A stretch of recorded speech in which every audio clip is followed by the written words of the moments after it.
दूसरा हमारा है कि ये जो नीति निर्देशक तत्व हैं ये एक लोक कल्याणकारी राज्य स्थापित करने का प्रयास करते हैं, लेकिन इनका जो एक महत्वपूर्ण कह सकते हैं उद्देश्य जो होता है क्या एक लोक कल्याणकारी राज्य बनना चाहिए जिससे कि सारे मनुष्यों का अर्थात सारी जनता का क्या होना चाहिए, कल्याण या विकास होना चाहिए। तो दूसरा इसका सबसे महत्वपूर्ण उद्देश्य या महत्व क्या है, इनके माध्यम से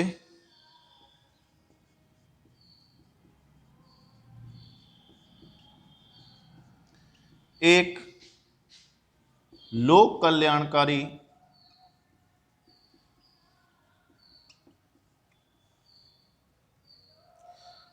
कल्याणकारी राज्य की रूपरेखा तैयार की जाती है। अर्थात कि लोक कल्याणकारी, जैसे मैंने अभी आपको बताया कि ऐसा राज्य जिसमें सभी मनुष्यों का अर्थात सारी जनता का एक समान क्या हो सके, विकास होता है, तो ऐसे राज्य की स्थापना करने की एक रूपरेखा तैयार की जाती है। तीसरा इससे क्या है कि नीति निर्देशक तत्वों के माध्यम से शासन का मूल्यांकन किया जाता है कि शासन जो सरकार कार्य कर रही है वो सही तरीके से कर रही है नहीं, अपने नियम कानून निर्माण में या शासन प्रक्रिया में सफल है या नहीं, असफल तो नहीं हुई है। तो इन सब चीज़ों का क्या किया जाता है, मूल्यांकन किया जाता है। तो नीति निर्देशक तत्वों अर्थात इनके माध्यम से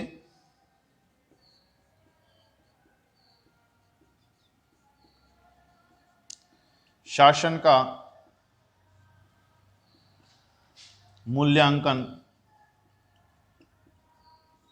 किया जाता है। ठीक है, तो ये इसके कुछ महत्व है नीति निर्देशक तत्वों के कि सबसे महत्वपूर्ण जिसका कार्य क्या होता है वो नीति निर्माण प्रक्रिया में ये एक पथ प्रदर्शक का कार्य करते हैं। दूसरा कि इनके माध्यम से एक लोक कल्याणकर राज्य की रूपरेखा तैयार की जाती है। और तीसरा सबसे महत्वपूर्ण कार्य क्या है, इसके द्वारा शासन के जो शासन होता है उसका मूल्यांकन किया जाता है। आगे चलते हैं और अगली अपनी जो हेडिंग है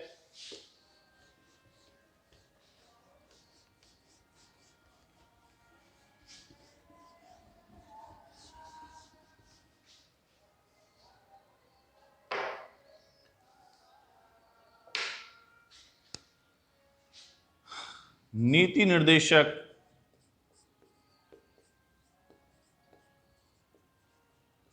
तत्वों के माध्यम से किए गए सुधार। एक तरह से कहा जाए तो इन नीति निर्देशक तत्वों के माध्यम से हमने कौन कौन से ऐसी नीतियां नियम कानून बनाई हैं जिससे कि देश की स्थिति में सुधार आया है, कुछ परिवर्तन आया है, बदलाव आया है। तो इससे हमने कौन कौन से ऐसे सुधार किए हैं। तो पहला सबसे महत्वपूर्ण जो सुधार हुआ है वो है भूमि सुधार।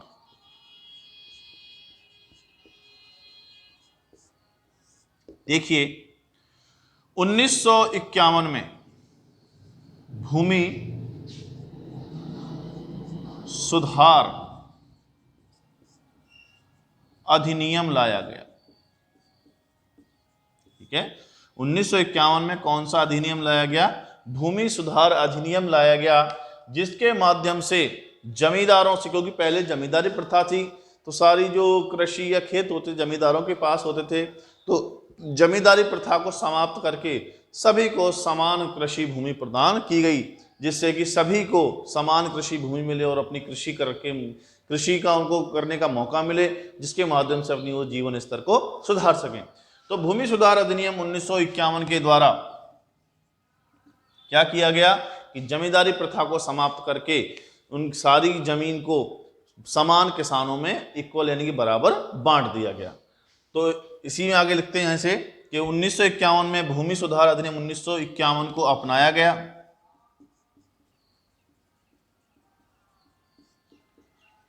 जिसके माध्यम से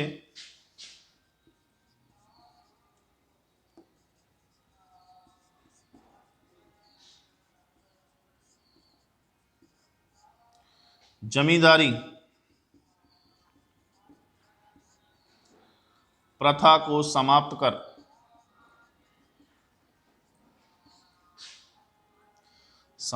कर किसानों को समान भूमि वितरित की गई।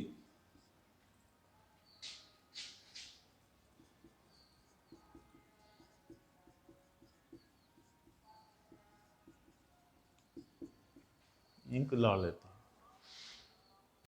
दूसरा है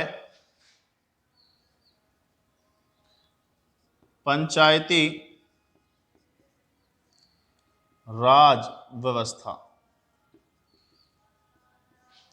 देखिए क्या है, एक लोक अनुच्छेद 40 हमने पढ़ा था कि एक लोक कल्याणकारी राज्य की स्थापना के लिए पंचायती राज व्यवस्था का होना अति आवश्यक है। तो इसी को मद्देनजर रखते हुए आपको, जैसा कि मैंने पहली क्लास में बताया था, कि भारत में 2 अक्टूबर 1959 को पंचायती राज व्यवस्था को राजस्थान के नागौर जिले से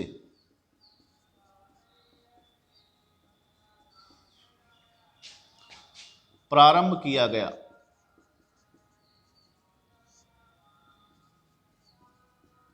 तथा इसे संवैधानिक दर्जा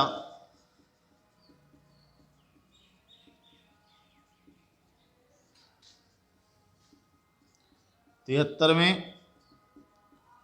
तथा 74वें संविधान संशोधन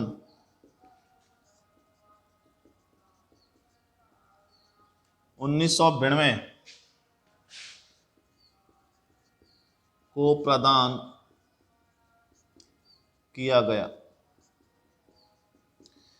ठीक है मित्रों, कि ये जो पंचायती राज व्यवस्था है इसे 2 अक्टूबर 1959 को शुरू किया गया, प्रारंभ किया गया, जो कि राजस्थान के नागौर जिले से प्रारंभ की गई।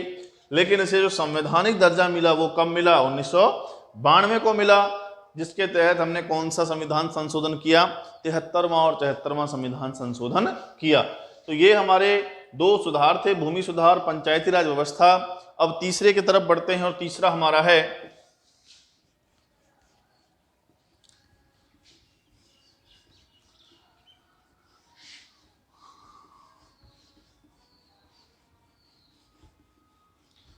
पंचवर्षीय योजना।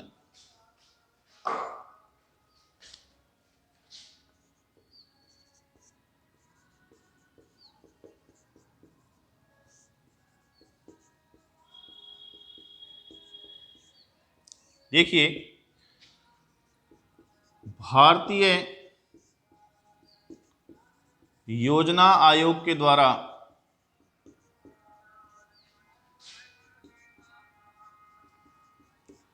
भारत के विकास के लिए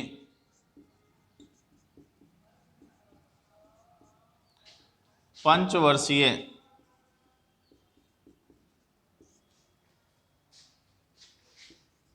योजनाओं को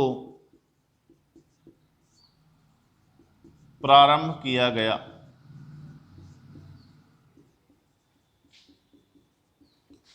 अब तक 12 पंचवर्षीय योजनाएं चलाई जा चुकी हैं।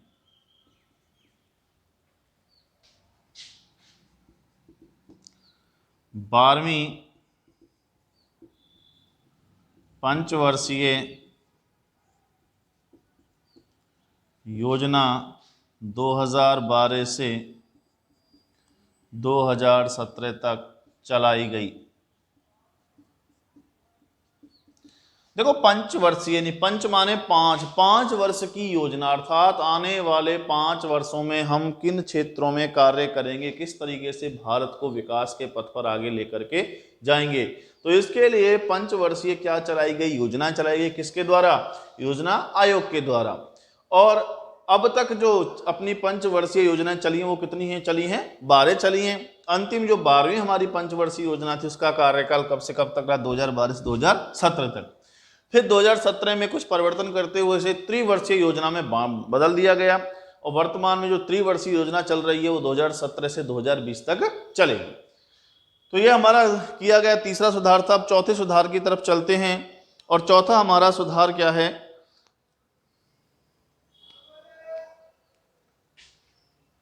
चौथा है न्यायिक व्यवस्था में सुधार, अर्थात त्वरित न्याय प्राप्त करने के लिए फास्ट ट्रैक अदालतों का निर्माण किया गया है, जिससे कि जल्द से जल्द लोगों को न्याय प्राप्त हो सके।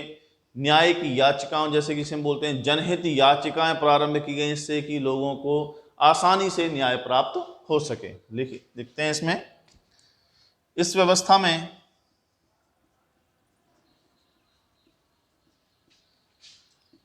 लोगों को त्वरित न्याय प्रदान करने के लिए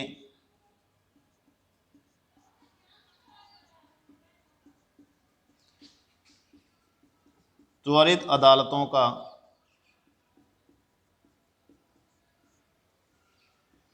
गठन किया गया है,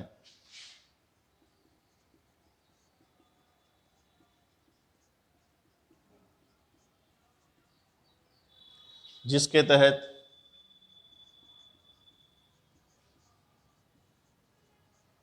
जनहित याचिकाओं को भी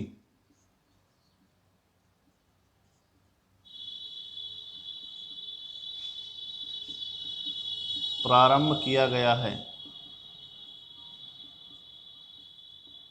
ठीक है भाई। तो क्या है कि त्वरित न्याय प्रदान करने के लिए हमने फास्ट ट्रैक कोर्ट यानी त्वरित न्यायालयों का भी शुभारंभ किया है, उन्हें गठन किया गया, प्रारंभ किया गया है। और इसके अलावा जनहित याचिकाएं भी अब प्रदान की जाती हैं, जैसे लोगों को, जो ऐसे लोग हैं जो अपनी शिकायतें अदालत तक नहीं ले जा सकते, असमर्थ हैं, तो ऐसे लोगों की सहायता के लिए कोई भी अन्य व्यक्ति क्या दायर कर सकता है, जनहित याचिका दायर कर सकता है और उस व्यक्ति को न्याय प्रदान करने में सहायता प्रदान कर सकता है। पांचवा और अंतिम लिखते हैं,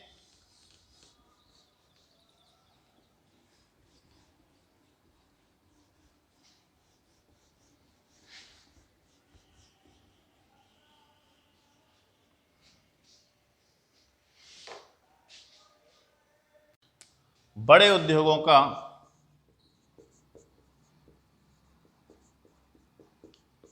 राष्ट्रीयकरण। इसमें क्या है देखिए, देश में आर्थिक समानता लाने के लिए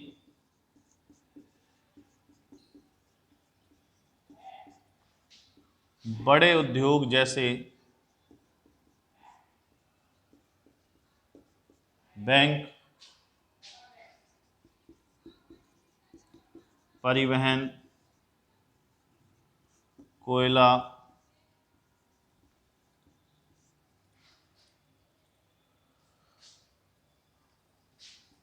खान आदि का राष्ट्रीयकरण कर दिया गया है। राष्ट्रीयकरण करने का जो मुख्य उद्देश्य क्या है, आर्थिक समानता लाना, अर्थात सभी के आर्थिक जीवन को सुधारना और जो गरीब अमीर के मध्य फासला बन चुका उसे कम किया जाए, जिसके माध्यम से देश में आर्थिक समानता को लाया जा सके। इसके लिए जो बड़े उद्योग थे हमारे, बैंक है, परिवहन है, कोयला, खान आदि जो भी हैं, इनका क्या कर दिया गया, राष्ट्रीयकरण कर दिया गया। तो ये तो थे हमारे नीति निर्देशक तत्व यही हमारे नीति निर्देशक तत्व समाप्त होते हैं। अब हमारा अंतिम टॉपिक सिर्फ रह गया है क्या, मूल कर्तव्य, और वो हम पढ़ेंगे कल की क्लास में। तो आज के लिए इतना ही, धन्यवाद। नमस्कार दोस्तों, जैसा कि कल हम 10th क्लास में पढ़ रहे थे राष्ट्रपति के बारे में, और कल हमने छोड़ा था राष्ट्रपति पर महाभियोग पर, अर्थात राष्ट्रपति पर महाभियोग कब चलाया जाता है। मैंने आपको बताया था कि यदि राष्ट्रपति अपने पद का दुरुपयोग करे, संविधान के खिलाफ जाकर कार्य करे, तो उसे कार्यकाल से पूर्व पद से हटाने के लिए कौन सी प्रक्रिया चलाई जाती है, महाभियोग प्रक्रिया चलाई जाती है। तो आज उसी से आगे बढ़ते हुए आज हम समझेंगे महाभियोग प्रक्रिया कि महाभियोग किस प्रकार से चलाया जाता है। तो हेडिंग डाल लीजिए, महाभियोग प्रक्रिया। देखो क्या होता है, सर्वप्रथम संसद के किसी एक सदन के 1/4 सदस्य हस्ताक्षर युक्त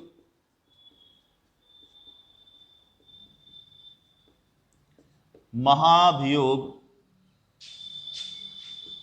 पत्र जारी करते हैं।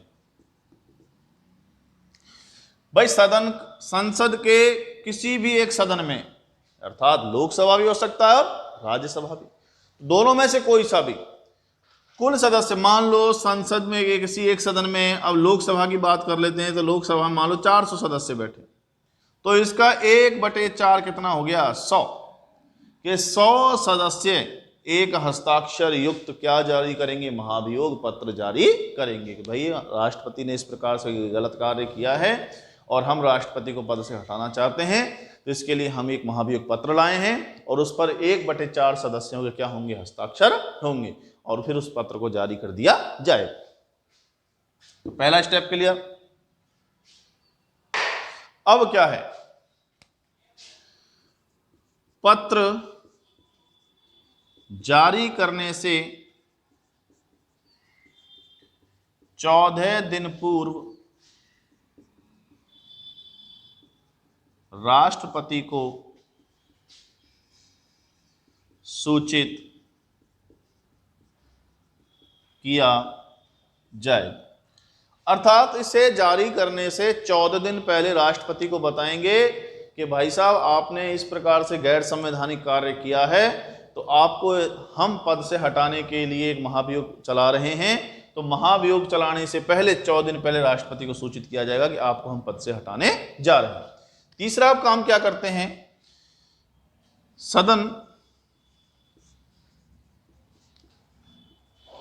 का अध्यक्ष या सभापति एक समिति का गठन करेगा कि जो हमारा सभापति होगा राज्यसभा का या फिर लोकसभा का क्या होगा, अध्यक्ष होगा, वो एक समिति का क्या करेंगे, गठन करेंगे, जांच करने के लिए कि ये जो राष्ट्रपति पर आरोप लगाया गया है वो सही है या नहीं। आगे है, यदि समिति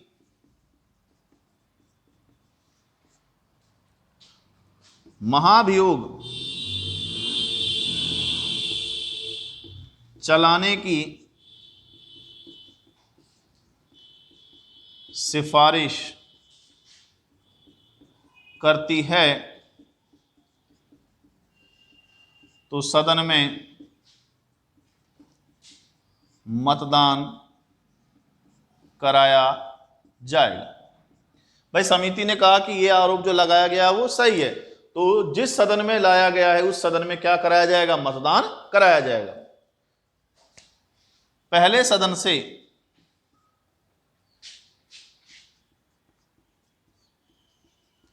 प्रस्ताव 2/3 बहुमत से पारित होने पर दूसरे सदन में भेजा जाएगा। दूसरे सदन में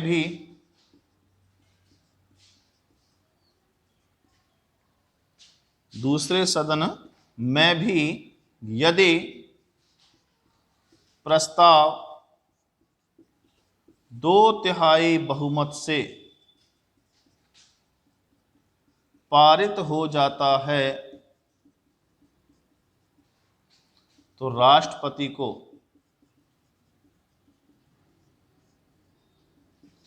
तुरंत अपने पद से इस्तीफा